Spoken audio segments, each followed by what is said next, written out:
Shalom Bapak Ibu Saudara yang kasih dalam Tuhan Yesus Kristus. Selamat datang di Sabda bagi Anda bersama saya, Pastor Marcel Kanon. Sungguh luar biasa kita sudah masuk di dalam hari Rabu ya. Sudah pertengahan daripada minggu, banyak orang bersenang karena mereka merasakan sebentar lagi sudah Sabtu. Ya, ada yang libur, ada yang nggak libur. Ya, tapi tetap kita harus sadar bahwa Tuhan itu baik. Bahwa Tuhan itu dahsyat, Tuhan itu luar biasa. Ya, ini hari kedua daripada bulan Februari. Saya berdoa supaya dalam bulan ini kita semakin menjadi seperti Tuhan.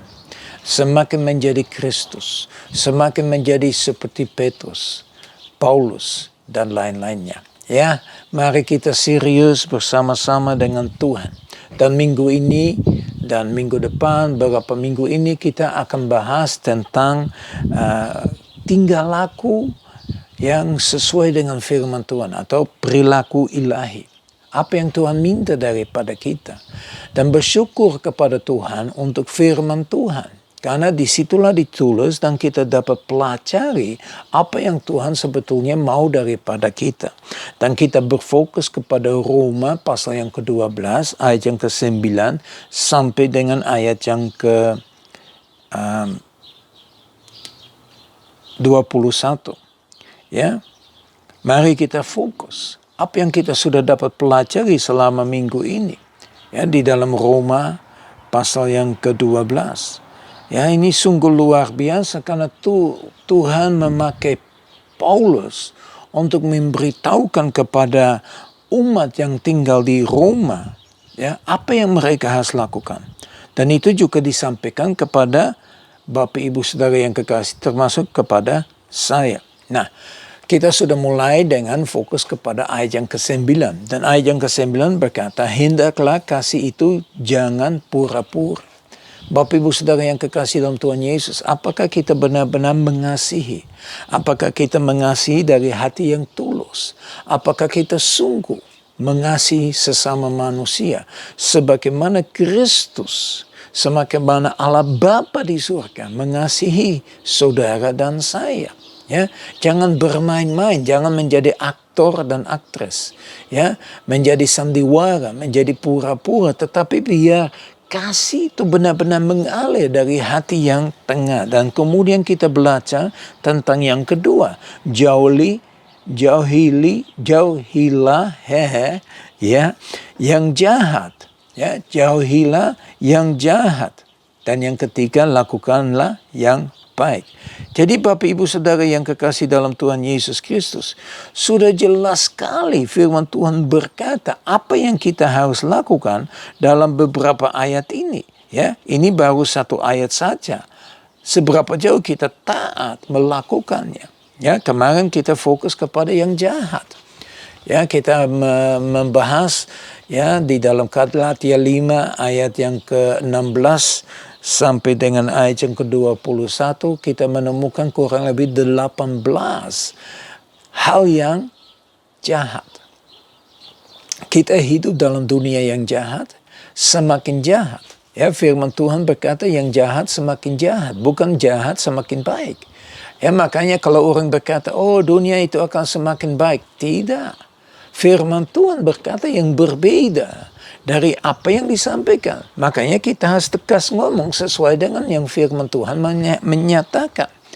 Ya, jadi kemarin sudah membahas 18 hal dan saya sudah kasih beberapa ayat di mana Anda dapat menyelidiki, ada lebih banyak hal lagi. Kalau kita samakan semua, mungkin kita sampai 50 hal yang di dalam firman Tuhan yang menulis tentang kejahatan. Makanya hari ini kita masuk ke dalam hal yang ketiga. Lakukanlah yang baik. Lakukanlah yang baik. Nah, apa itu baik? Seringkali orang berkata Tuhan itu baik. Ya, dalam bahasa Inggris God is good. Ya, begitu dibahas Tuhan itu baik, dikatakan senantiasa. Senantiasa Tuhan itu baik. Apa itu baiknya daripada Tuhan? Apakah baiknya karena Tuhan memberkati? Apakah baiknya karena kasih kesehatan? Apakah baiknya karena kasih materi? Bukan. Tuhan itu baik. Kenapa? Karena dia mengaruniakan anaknya Yesus Kristus mati di kayu salib buat saudara dan saya. Supaya kami dibangkitkan dan memiliki hubungan intim dengan Tuhan. Itu kebaikannya Tuhan. Mengasihi kita sedemikian rupa bahwa dia berkata kepada anaknya Yesus Kristus turun ke bumi. Kenapa? Karena manusia orang berdosa. Ya, kita semua berdosa, kita semua kehilangan kemuliaan. Upah dosa adalah maut. Ini penting sekali kita disadarkan berulang kali. Tapi puji Tuhan karena kasih karunia Allah, karena kebaikan yang Allah tunjukkan kepada saudara dan saya, dia berikan Yesus Kristus untuk mati di kayu salib. Itu yang pertama. Yang kedua yang kita harus lihat, supaya kita tahu apa itu baik, kita kembali kepada Galatia 5. Karena ternyata sesudah ditulisnya tentang hal-hal yang jahat, yang akan membawa bukan ke dalam kerajaan surga, ya, tapi kejahatan itu akan membawa kita kepada kerajaan setan, iblis, memiliki hidup, memiliki mati yang kekal. Makanya dalam Galatia 5, 22 dan 23 dikatakan begini. Tetapi buah roh ialah kasih. Apakah Anda memiliki kasih? Ya, tadi sudah dibahas. Senin sudah dibahas. Yang kedua sukacita. Sukacita di dalam Tuhan. Ya, bukan di dalam kemenangan, bukan di dalam materi, bukan di dalam uang, bukan di dalam hal yang kita miliki. Tapi apakah kita benar-benar memiliki sukacita yang ada di dalam Tuhan? Yang ketiga, damai sejahtera. Apakah Anda memiliki damai sejahtera? Nah, Bapak Ibu Saudara yang kekasih, kita harus sadar bahwa damai sejahtera yang Tuhan berikan bukan sama dengan damai sejahtera yang diberikan oleh dunia. Ya, damai sejahtera Tuhan itu jauh lebih besar, lebih dahsyat, lebih hebat daripada damai sejahtera yang ada di dalam bumi. Ya, kesabaran. Seberapa sabar Anda sih? Apakah Anda cepat marah? Ya, apakah Anda cepat beremosi, cepat tersinggung? Itu semua termasuk ya di dalam memiliki kesabaran. Apakah kita benar-benar memiliki kesabaran, kemurahan? Seberapa jauh kita memiliki murah hati, kebaikan, kesetiaan? Saya percaya. Sungguh percaya, kalau kita setia dengan perkara yang kecil, Tuhan akan mempercayakan hal-hal yang lebih besar.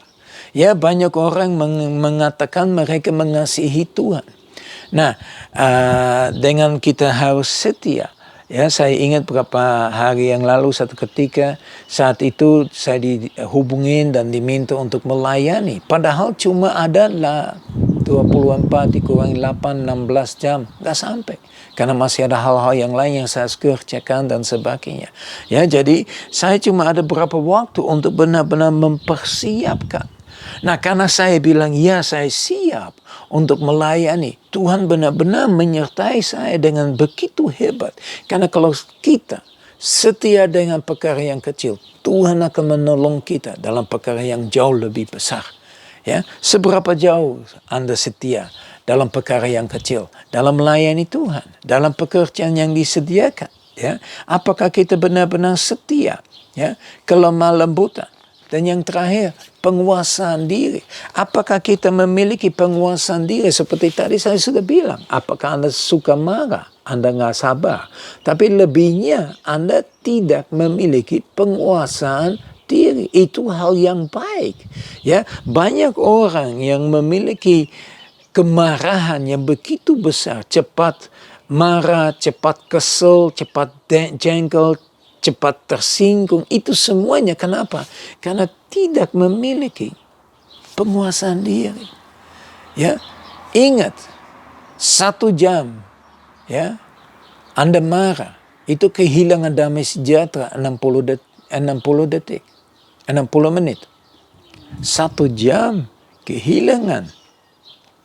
Atau 1 jam Anda marah, 60 menit kehilangan damai sejahtera. Ya, mari Bapak Ibu Saudara yang kekasih berfokus kepada yang baik, buang yang jahat. Ya, terima yang baik. Apa baik itu yang kita bisa terima, kita tiru. Ya, begitu Paulus berkata. Ya, jadi kalau kita mengikuti yang jahat, akhirnya apa? Bukan kerajaan surga, tapi kerajaan neraka, kerajaan iblis. Ya, sengsara seumur hidup. Tetapi kalau kita meninggalkan semua kejahatan dan kita pegang ya kepada apa yang dikatakan yang baik, ya, saya percaya kita akan sampai. Ya, makanya firman Tuhan berkata, yang tahan sampai akhir, yang sabar sampai akhir, yang menguasai diri sampai akhirnya akan diselamatkan. Ya Bapak Ibu Saudara yang kasih dalam Tuhan Yesus Kristus, ingat, selidiki firman yang disampaikan, renungkan kembali supaya itu benar-benar akan tertanam di dalam hati kami masing-masing. Mari kita berdoa. Bapa kami yang di surga, yang penuh kasih sayang, yang penuh pertolongan, kekuatan, perlindungan, semua itu Engkau berikan kepada kami bila kami sungguh mencari Engkau Tuhan. Pada hari ini Tuhan kami berdoa, Engkau terus berbicara ke dalam hati kami masing-masing Tuhan. Selidiki hati kami, ujilah hati kami, seberapa jauh kita hidup dalam kebenaran, hidup dalam yang baik Tuhan. Tuhan, seperti Engkau berkata, kita harus meninggalkan yang jahat. Kita harus pegang atau mengikuti hal-hal yang baik. Dan Tuhan, Engkau menunjukkan apa yang ada dalam hati kami Tuhan. Apakah ada hal-hal yang kami harus ubah? Apakah ada hal-hal yang kami harus tolak? Apakah ada kejahatan di dalam hati kami? Biar hari ini kami penuh pengertian, penuh kasih sayang terhadap Engkau Tuhan. Kami mau diubah oleh Engkau. Biar Roh Kudus menginsafkan semua dosa, semua kejahatan yang kami lakukan. Supaya kami dapat berbalik dari yang jahat. Masuk dalam yang benar. Terima kasih Bapa. Dalam nama Tuhan Yesus kami sudah berdoa. Haleluya. Amin. Ya Bapak Ibu Saudara yang kasih dalam Tuhan Yesus Kristus, mari kita maju terus bersama Tuhan. Ya, melakukan hal yang baik. Saya berdoa supaya berkat dari Allah Bapa kami yang di surga, kasih yang sempurna di dalam Yesus Kristus, persekutuan yang manis dengan Roh Kudus menyertai kita semua mulai saat ini sampai Maranatha Tuhan Yesus datang kembali, sampai selama-lamanya. Mari kita sama-sama katakan amin. Ya, luar biasa. Mari kita maju terus bersama Tuhan, belajar terus tentang memiliki tingkah laku yang benar, yang Tuhan mau daripada kita. Ya, kita teruskan besok. Ya, selamat berkarya. Tuhan Yesus memberkati. Shalom.